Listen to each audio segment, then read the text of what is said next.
जय हिंद साथियों, आप सभी का स्वागत हमारे YouTube चैनल पर। हम लोगों ने पहले भाग में राष्ट्रपति से संबंधित कुछ अनुच्छेद पढ़ लिए थे। अब आज के भाग में पढ़ेंगे राष्ट्रपति से संबंधित कुछ पूछे जाने वाले प्रश्नों को। तो आइए पहले उस ट्रिक को, जिस ट्रिक के माध्यम से हमने अनुच्छेदों को पढ़ा था, उसको जल्दी से दोहराएंगे, फिर आगे चलेंगे। तो राष्ट्रपति से संबंधित जो अनुच्छेदों की ट्रिक थी वो थी पकानिको का द्योदशम, पकानिको का द्वयोदशम। यह राष्ट्रपति से संबंधित ट्रिक थी जो कि अनुच्छेदों से पूछी जाती है। अनुच्छेद 52, 53, 54, 55, 56, 57, 58, 59, 60, 61, ये राष्ट्रपति से संबंधित ट्रिक है। अनुच्छेद 52 में राष्ट्रपति के पद के बारे में बताया गया। जो राष्ट्रपति का पद है वो ब्रिटेन से लिया गया। अनुच्छेद 53 में कार्यपालिका के बारे में बताया गया। जो कार्यपालिका का प्रमुख होगा वो कौन होगा? राष्ट्रपति होगा। औपचारिक प्रमुख राष्ट्रपति होगा और वास्तविक प्रमुख कौन होगा? प्रधानमंत्री होगा। अनुच्छेद 54 में राष्ट्रपति के निर्वाचन के बारे में बताया गया है। राष्ट्रपति का निर्वाचन कौन करवाता है? तो निर्वाचक मंडल करवाता है, केंद्रीय निर्वाचन आयोग करवाता है। वो गठन करता है किसका? निर्वाचक मंडल का। निर्वाचन मंडल में कौन होता है? तो संसद के चुने गए सभी सदस्य होते हैं। कौन होता है? संसद के चुने गए सभी सदस्य होते हैं। और साथ में कौन होता है? विधानसभा के चुने हुए सभी सदस्य। अनुच्छेद 55 में राष्ट्रपति के कोटा के बारे में बताया गया। तो एक बार फिर से देखते हैं। अनुच्छेद 54 में राष्ट्रपति के निर्वाचन के बारे में बताया गया। राष्ट्रपति का जो निर्वाचन होता है वो एकल संक्रमणीय अनुपातिक पद्धति पर होता है। एकल संक्रमणीय अनुपातिक पद्धति के जरिए होता है। अनुपातिक पद्धति के द्वारा राष्ट्रपति का चुनाव होता है। यह पूछा गया है कई बार। तो राष्ट्रपति का चुनाव किस प्रकार से होता है? एकल संक्रमणीय अनुपातिक पद्धति के द्वारा अप्रत्यक्ष रूप से होता है। राष्ट्रपति का चुनाव किस रूप से होता है? अप्रत्यक्ष रूप से। अप्रत्यक्ष का मतलब जिसमें डायरेक्ट जनता भाग न ले, उसे अप्रत्यक्ष रूप से कहते हैं। ठीक है। राष्ट्रपति के कोटा से संबंधित सूत्र अभी हमने पिछले वीडियो में बता दिया है। अनुच्छेद 55 में कोटा का बारे में, इसको एक बार देख लेंगे। अनुच्छेद 56 में राष्ट्रपति के कार्यकाल के बारे में बताया गया है। राष्ट्रपति का जो कार्यकाल होता है वो 5 वर्ष का होता है, जबकि अमेरिका के राष्ट्रपति का कार्यकाल 4 वर्ष होता है। अनुच्छेद 57 में राष्ट्रपति के दोबारा निर्वाचन या पुनर्निर्वाचन के बारे में बताया गया है। बताया गया कि भारत में कोई भी राष्ट्रपति कोई भी व्यक्ति कितनी बार राष्ट्रपति चुना जा सकता है? 1, 2, 4, 5 कितनी बार। अनुच्छेद 58 में राष्ट्रपति की योग्यता के बारे में बताया गया है। अनुच्छेद 58 में राष्ट्रपति की योग्यता के बारे में बताया गया है। फिर से एक बार 57 देखते हैं। अनुच्छेद 57 में बताया गया कोई भी व्यक्ति कितनी बार राष्ट्रपति बन सकता है। अभी तक भारत में एक व्यक्ति है ऐसे जो 2 बार राष्ट्रपति चुने गए, डॉक्टर राजेंद्र प्रसाद। और अमेरिका में जो राष्ट्रपति चुना जा सकता है अधिकतम 2 बार। कोई भी व्यक्ति 2 बार से ज्यादा अमेरिका में राष्ट्रपति नहीं रह सकता है। राष्ट्रपति से संबंधित योग्यता का वर्णन अनुच्छेद 58 में है। अनुच्छेद 58 में बताया गया कि जो राष्ट्रपति की योग्यता होनी चाहिए चुनाव लड़ने के लिए, तो राष्ट्रपति जो हो वो भारत का नागरिक हो, और क्या हो? भारत के नागरिक होने के साथ साथ 35 वर्ष की उम्र पूरी कर चुका हो, लोकसभा के सदस्य बनने की योग्यता रखता हो, 50 अनुमोदक और 50 प्रस्तावक हो। अनुच्छेद 59 में राष्ट्रपति की दशा के बारे में बताया गया। जो राष्ट्रपति का चुनाव लड़ेगा तो उसके लिए कौन कौन सी शर्तें हैं? तो पहली बात तो पागल और दिवालिया ना हो। उसके बाद वो जमानत राशि उसकी जमा होनी चाहिए। कहां पर? आरबीआई में। कितनी जमानत राशि? 15,000 रुपए जमानत राशि वो जमा करे। कहां पर? आरबीआई में। अगर वह व्यक्ति कुल मतों का 1/6 मत नहीं प्राप्त कर पाता है तो उसकी जमानत राशि क्या कर ली जाती है? जब्त कर ली जाती है। अनुच्छेद 60 में राष्ट्रपति के शपथ के बारे में बताया गया। राष्ट्रपति को शपथ कौन दिलाता है? तो राष्ट्रपति को शपथ दिलाता है भारत का मुख्य न्यायाधीश या सुप्रीम कोर्ट का मुख्य न्यायाधीश। अगर किसी कारणवश भारत में मुख्य न्यायाधीश नहीं है तो उस समय राष्ट्रपति को शपथ कौन दिलाएगा? तो उस समय शपथ दिलाएगा सुप्रीम कोर्ट का वरिष्ठ न्यायाधीश। अनुच्छेद 61 में राष्ट्रपति के महाभियोग प्रक्रिया के बारे में बताया गया है। यानी अगर राष्ट्रपति को हटाना है तो क्या लाना होगा? महाभियोग प्रक्रिया लानी होगी। महाभियोग प्रक्रिया हमारे संविधान में कहां से ली गई है? तो महाभियोग प्रक्रिया हमारे संविधान में अमेरिका के संविधान से ली गई है। राष्ट्रपति पर महाभियोग कौन ला सकता है? तो संसद ला सकती है। राष्ट्रपति पर महाभियोग संसद के किस सदन में लाया जा सकता है? तो किसी भी सदन में लाया जा सकता है। अगला, राष्ट्रपति पर जब महाभियोग आएगा तो इसकी जानकारी से कितने दिन पहले देनी होती है? तो राष्ट्रपति पर जो महाभियोग आता है उसकी जानकारी उसे 15 या 14 दिन पहले देनी होती है। तो इतनी बात थी जो हमने देखी थी। आगे हम अगले पार्ट को शुरू करते हैं जो कि महत्वपूर्ण प्रश्न बनेंगे। पहले तो जो हमने पढ़ा उससे कौन कौन से प्रश्न बनेंगे, वन लाइनर फैक्ट लिखेंगे। आइए देखते हैं।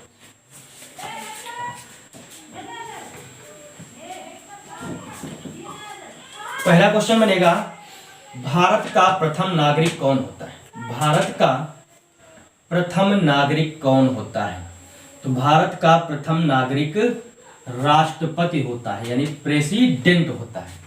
पूछा जाएगा भारत में सभी सेनाओं का सेनापति कौन होता है? भारत में सभी सेनाओं का सेनापति या सर्वोच्च कमांडर कौन होता है? सभी सेनाओं का सेनापति कौन होता है? तो राष्ट्रपति होता है। अगला क्वेश्चन है, भारत में एकता एवं अखंडता का प्रतीक कौन होता है? भारत में एकता एवं अखंडता का प्रतीक कौन होता है? अखंडता का प्रतीक कौन होता है? तो एकता एवं अखंडता का प्रतीक कौन होता है? राष्ट्रपति होता है। भारत में कार्यपालिका का प्रमुख कौन होता है? भारत में कार्यपालिका का प्रमुख कौन होता है? तो भारत में कार्यपालिका का प्रमुख होता है राष्ट्रपति। राष्ट्रपति, जबकि औपचारिक प्रमुख होता है राष्ट्रपति और वास्तविक प्रमुख प्रधानमंत्री होता है। पूछा था भारत का प्रमुख कौन होता है? भारत का प्रमुख कौन होता है? भारत का प्रमुख होता है राष्ट्रपति। अगला क्वेश्चन पूछाएगा, भारत में जितने भी काम किए जाते हैं किसके नाम पर किए जाते हैं? तो राष्ट्रपति के नाम से किए जाते हैं भारत में जितने भी काम होते हैं। अगला, भारत में जो राष्ट्रपति का पद है ये कहां से लिया गया? तो राष्ट्रपति का पद कहां से लिया गया है? ब्रिटेन से लिया गया। भारत में कौन सा पद ब्रिटेन के महाराजा के समान है? पूछाएगा भारत में कौन सा पद ब्रिटेन के महाराजा या महारानी के समान है? तो आंसर है राष्ट्रपति का पद। राष्ट्रपति का जो पद है ब्रिटेन के महाराजा या महारानी के समान है। अगला, राष्ट्रपति का जो चुनाव होता है, राष्ट्रपति का चुनाव किस प्रकार होता है? तो अप्रत्यक्ष रूप से होता है राष्ट्रपति का चुनाव। आगे, राष्ट्रपति के चुनाव में कौन कौन भाग लेता है? तो राष्ट्रपति के चुनाव में संसद के चुने हुए सदस्य यानी लोकसभा, राज्यसभा और राज्यों की विधानसभा के चुने हुए सदस्य भाग लेते हैं। चुने हुए सदस्य भाग लेते हैं राष्ट्रपति के चुनाव में। फिर आगे बात करेंगे राष्ट्रपति के चुनाव में कौन कौन भाग नहीं लेता है। कौन कौन भाग नहीं लेता है? तो लोकसभा, राज्यसभा, विधानसभा के मनोनीत सदस्य भाग नहीं लेते। मनोनीत सदस्य भाग नहीं लेते हैं। और कौन नहीं लेता है? तो विधान परिषद राज्यों की भाग नहीं लेती है राष्ट्रपति के चुनाव में। अच्छा, मनोनीत सदस्य क्यों भाग नहीं लेते हैं? मनोनीत सदस्यों को कौन मनोनीत करता है? तो राष्ट्रपति कला एवं सांस्कृतिक के क्षेत्र से मनोनीत करता है। जब यह राष्ट्रपति इनको मनोनीत करेगा, आगे जब राष्ट्रपति चुनाव लड़ेगा तो ये तो राष्ट्रपति के ही गुण गाएंगे, यानी राष्ट्रपति को जो जिसने इनको चुना है उनके ही गुण गाएंगे या उन्हें ही वोट करेंगे, इसलिए इनको भाग लेने नहीं दिया जाता है। तो राष्ट्रपति लोकसभा में 2 सदस्य मनोनीत करता था, लेकिन अभी हटा दिया गया, यानी दोनों सदस्यों को मनोनीत करने पर बंद कर दिया गया है। और राज्यसभा में राष्ट्रपति कितने सदस्य मनोनीत करता है? तो 12 सदस्य मनोनीत करता है। ठीक, आगे देखते हैं राष्ट्रपति का जो चुनाव होता है किस पद्धति पर होता है? तो राष्ट्रपति का जो चुनाव होता है एकल संक्रमणीय अनुपातिक पद्धति द्वारा होता है। अनुपातिक पद्धति द्वारा होता है। राष्ट्रपति का जो चुनाव होता है एकल संक्रमणीय अनुपातिक पद्धति द्वारा होता है। आगे बात करेंगे राष्ट्रपति का जो कार्यकाल है वो कितने वर्ष का होता है? तो भारत के राष्ट्रपति का कार्यकाल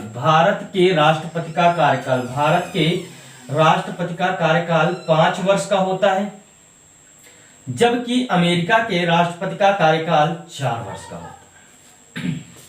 पूछा गया भारत में कोई व्यक्ति कितनी भी बार राष्ट्रपति रह सकता है? तो भारत में कोई व्यक्ति कितनी बार राष्ट्रपति रह सकता है? कोई व्यक्ति कितनी बार राष्ट्रपति रह सकता है? कोई व्यक्ति कितनी बार राष्ट्रपति रह सकता है? कितनी बार राष्ट्रपति रह सकता है? तो इसके बारे में ये नहीं बताया गया हमारे संविधान में। कोई व्यक्ति 2 बार रह सकता है, 4 बार रह सकता है, 10 बार, तो इसकी कोई सीमा नहीं, कितनी भी बार राष्ट्रपति चुना जा सकता है, इसके बारे में बताया गया है। तो भारत में अभी तक 2 बार मात्र राष्ट्रपति बने हैं, एक व्यक्ति हैं जो कि राजेंद्र प्रसाद है। आगे ध्यान देंगे अमेरिका में कोई व्यक्ति कितनी बार राष्ट्रपति बन सकता है? तो अमेरिका में कोई भी व्यक्ति 2 बार से ज्यादा राष्ट्रपति नहीं बन सकता है। अमेरिका से इसलिए क्वेश्चन पूछे जाते हैं क्योंकि अमेरिका की स्वतंत्रता में अमेरिका का संविधान से हमारे संविधान में बहुत सारी चीजें ली गई हैं, जैसे कि मौलिक कर्तव्य, इसलिए इससे क्वेश्चन ज्यादा पूछे जाते हैं। आगे आ जाएंगे। भारत में हमने बताया राष्ट्रपति का जो चुनाव होता है कैसा होता है, अप्रत्यक्ष रूप से होता है। राष्ट्रपति का चुनाव अप्रत्यक्ष रूप से होता है, ये बात हो गई। अगला, राष्ट्रपति का पद जो होता है वो राष्ट्रपति अपना त्याग पत्र छोड़ना यानी पद छोड़ना चाहे, राष्ट्रपति अपना पद छोड़ना चाहे तो उसे क्या करना होगा, यानी राष्ट्रपति को अपने पद को छोड़ना है तो उसे क्या करना होगा, त्याग पत्र देना होगा। तो राष्ट्रपति त्याग पत्र के माध्यम से अपना पद छोड़ सकता है। तो राष्ट्रपति ये त्याग पत्र किसे देगा, तो ये देगा उपराष्ट्रपति को, यानी वाइस प्रेसिडेंट को देगा। कौन, राष्ट्रपति। तो राष्ट्रपति अगर पद छोड़ना चाहे तो उसे रिजाइन लेटर यानी त्याग पत्र देना होगा। किसको देना होगा, राष्ट्रपति को, सॉरी उपराष्ट्रपति को। और ये उपराष्ट्रपति इसकी जानकारी किसे देगा, तो इसकी जानकारी लिखित रूप में ये देगा लोकसभा अध्यक्ष को। तो क्वेश्चन पूछाएगा, राष्ट्रपति अपना त्याग पत्र किसे देगा, उपराष्ट्रपति को, और उपराष्ट्रपति इसकी जानकारी तुरंत किसे देगा, लोकसभा अध्यक्ष को देगा। अगर उपराष्ट्रपति को त्याग पत्र देना है तो ये क्या करेगा, तो ये उपराष्ट्रपति को अगर त्याग पत्र देना है तो ये राष्ट्रपति को देगा। दोनों एक दूसरे को, राष्ट्रपति और उपराष्ट्रपति, त्याग पत्र देते हैं। आगे, राष्ट्रपति को किस प्रक्रिया द्वारा हटाया जा सकता है, तो राष्ट्रपति को हटाने के लिए जो प्रक्रिया है वो महाभियोग प्रक्रिया है। महाभियोग प्रक्रिया है राष्ट्रपति को हटाने की। राष्ट्रपति को हटाने की जो प्रक्रिया महाभियोग कहां से ली गई है, तो ये महाभियोग प्रक्रिया कहां से ली गई, हमारे संविधान में ली गई है, अमेरिका के संविधान से राष्ट्रपति पर महाभियोग। ये किस अनुच्छेद में है, तो अनुच्छेद 61 में है। आगे देखते हैं आगे कौन से क्वेश्चन पूछे गए हैं राष्ट्रपति से, इनके बारे में बात करेंगे। जो राष्ट्रपति होता है वो भारत का प्रथम नागरिक होता है। राष्ट्रपति को अगर अपना पद छोड़ना है तो क्या करना होगा, उसे त्याग पत्र देना होगा। अगर राष्ट्रपति को हटाना है तो क्या लाना होगा, महाभियोग लाना होगा। इतनी जानकारी हमने ली। आगे देखते हैं, राष्ट्रपति की योग्यता भी हमने बता दी, उसकी आयु 35 वर्ष होनी चाहिए, 50 अनुमोदक, 50 प्रस्तावक होने चाहिए, लोकसभा के सदस्य बनने की योग्यता होनी चाहिए। इतनी जानकारी हुई। राष्ट्रपति के पास कुछ शक्तियां होती हैं, तो कुछ शक्तियों की बात करेंगे। राष्ट्रपति की शक्तियां कौन कौन सी, तो राष्ट्रपति के पास सबसे पहले तो बात करेंगे वीटो शक्ति। कौन सी, वीटो शक्ति, उसके बारे में देखते हैं। तो राष्ट्रपति के पास शक्तियों में से एक शक्ति देखेंगे आज, वीटो शक्ति। इस वीडियो में बात करेंगे वीटो शक्ति के बारे में।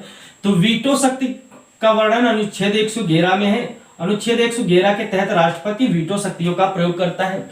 वीटो शक्तियां कितने प्रकार की हैं, तो 3 प्रकार की हैं। कौन कौन सी हैं, तो है अत्यंतकारी वीटो, अत्यंतकारी वीटो, और क्या है, निलंबनकारी वीटो, निलंबनकारी वीटो। और कौन सी शक्ति है, तो और है पॉकेट वीटो, जिसे जेबी वीटो कहते हैं, पॉकेट वीटो, और इसे ही क्या कहते हैं, जेबी वीटो, जेबी वीटो पावर। ठीक है, तो ये 3 प्रकार के वीटो शक्तियां हैं। इनका प्रयोग किस प्रकार से होता है, इनके बारे में थोड़ी सी जानकारी। अगर कोई भी विधेयक लोकसभा और राज्यसभा पास कर देते हैं तो उसे राष्ट्रपति से पास कराना अनिवार्य होता है। तो अगर राष्ट्रपति के पास कोई विधेयक जाता है तो राष्ट्रपति अत्यंतकारी वीटो के तहत उसे क्या कर सकता है, रद्द कर सकता है या समाप्त कर सकता है या पास नहीं करेगा।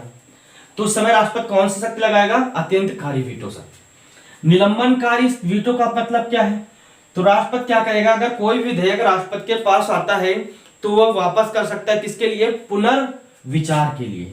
तो राष्ट्रपति किसी भी विधेयक को पुनर्विचार के लिए वापस कर सकता है, किसके तहत, तो निलंबनकारी वीटो के तहत।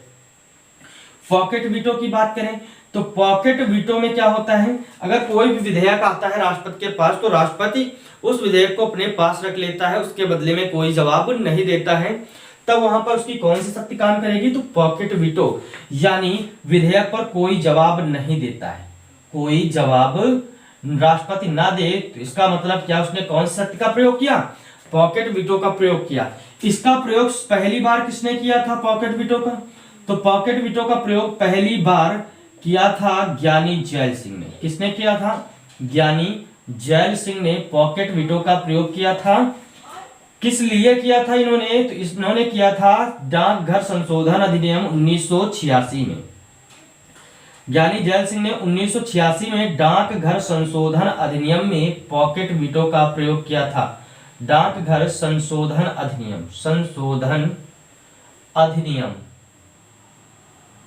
अधिनियम में इसका प्रयोग किया था। ठीक है, तो इतनी बात हुई राष्ट्रपति की वीटो शक्तियों की। आगे बात करेंगे राष्ट्रपति की आपातकालीन शक्ति। आइए देखते हैं। अगली राष्ट्रपति की शक्ति बात करेंगे आपातकालीन शक्ति। आपातकालीन जो शक्तियां हैं इनका वर्णन किस अनुच्छेद में, यानी आपातकालीन जो शक्तियां हैं यानी आपातकाल, ये आपातकाल जो है इनका वर्णन संविधान के किस भाग में है? तो आपातकाल का वर्णन संविधान के भाग 18 में है। ये कहां से लिए गए हैं? तो ये हमारे संविधान में लिए गए हैं जर्मनी से। कहां से लिए गए हैं? जर्मनी से लिए गए। आपातकाल की जो शक्तियां हैं राष्ट्रपति के पास, तो हम बात करेंगे आपातकाल कौन कौन से हैं। तो 3 हैं। अनुच्छेद 352, 352 में 4 जोड़ेंगे, अनुच्छेद 356, अनुच्छेद 360, यानी इन सब में क्या होता है? 4-4 का गैप होता है। तो ये 3 प्रकार के आपातकाल हैं, जो कि आपातकालीन शक्तियां भारत में किसके पास है? राष्ट्रपति के पास है। तो आइए इनको भी देखते हैं। जो अनुच्छेद 352 है इसमें राष्ट्रीय आपात के बारे में बताया गया है। राष्ट्रीय आपात। अनुच्छेद 356 में राज्यों में राष्ट्रपति शासन के बारे में बताया गया। राज्यों में राष्ट्रपति शासन की चर्चा अनुच्छेद 356 में है। राज्यों में राष्ट्रपति शासन अनुच्छेद 356 में है। अनुच्छेद 360 में वित्तीय आपात का वर्णन है। वित्तीय आपात का वर्णन अनुच्छेद 360 में है। तो पूछा था अभी तक कौन कौन से आपातकाल लगाए गए हैं, कौन कौन से नहीं लगाए गए। तो ये दोनों अभी तक प्रयोग किए गए हैं, यानी वित्तीय आपातकाल, जो वित्तीय आपात है ये अभी तक प्रयोग नहीं किया गया, यानी एक बार भी इसे लगाया नहीं गया है। तो वित्तीय आपात का प्रयोग अभी तक नहीं किया गया है। अब ये आपातकाल का प्रयोग किया गया है तो कितनी बार किया गया है, कहां पर किया गया, इसके बारे में बात करेंगे। तो जो राष्ट्रीय आपात है अनुच्छेद 352 के तहत इसका प्रयोग अभी तक 3 बार किया गया। अच्छा, राष्ट्रीय आपात का प्रयोग कब हो सकता है? तो जब भारत या जब किसी देश द्वारा हमारे देश में आक्रमण हो तब, या कोई युद्ध की संभावना हो तब, या भारत में अशांति फैली हो तब ये आपातकाल लगाए जा सकते हैं। तो अभी तक 3 बार लगाए गए हैं। कब कब लगाए गए हैं? तो आइए देखते हैं। पहली बार लगाया गया था पहली बार राष्ट्रीय आपातकाल लगाया गया था 1962 में। दूसरी बार लगाया गया 1971 में। तीसरी बार लगाया गया 1975 में। तो अनुच्छेद 62 राष्ट्रीय आपातकाल अनुच्छेद 352 के तहत जब पहली बार लगाया गया तो 1962 में लगाया गया। क्यों लगाया गया? क्योंकि इस समय हो रहा था भारत और चीन युद्ध। भारत चीन युद्ध के समय पहली बार भारत में राष्ट्रीय आपातकाल की घोषणा हुई। पूछा गया भारत चीन युद्ध के समय भारत में प्रधानमंत्री कौन थे और राष्ट्रपति कौन थे? तो भारत चीन युद्ध के समय भारत में राष्ट्रपति थे डॉक्टर राजेंद्र प्रसाद और प्रधानमंत्री थे जवाहरलाल नेहरू। भारत चीन युद्ध के समय भारत के राष्ट्रपति डॉक्टर राजेंद्र प्रसाद और प्रधानमंत्री जवाहरलाल नेहरू। और रक्षा मंत्री कौन थे? यह भी क्वेश्चन कई बार आया हुआ है। तो भारत पाकिस्तान युद्ध के समय भारत के रक्षा मंत्री थे वी.के. मेनन। कौन थे? वी.के. मेनन। भारत के रक्षा मंत्री उस समय वी.के. मेनन थे। तो भारत चीन युद्ध के समय 1962 में पहली बार राष्ट्रीय आपातकाल की घोषणा की गई। राष्ट्रीय आपातकाल की घोषणा दूसरी बार की गई 1971 में। 1971 में क्या हुआ? भारत पाकिस्तान युद्ध हुआ था। 1971 में भारत पाकिस्तान युद्ध हुआ था। इसी भारत पाकिस्तान युद्ध 1971 के तहत भारत ने बांग्लादेश को आजादी दिलवाई थी पाकिस्तान से। तो अब पूछा था इस युद्ध के समय भारत में प्रधानमंत्री कौन था? तो भारत पाकिस्तान युद्ध के समय भारत में प्रधानमंत्री थी इंदिरा गांधी। ये बार बार क्वेश्चन रिपीट हुआ है तो इसको याद रखेंगे।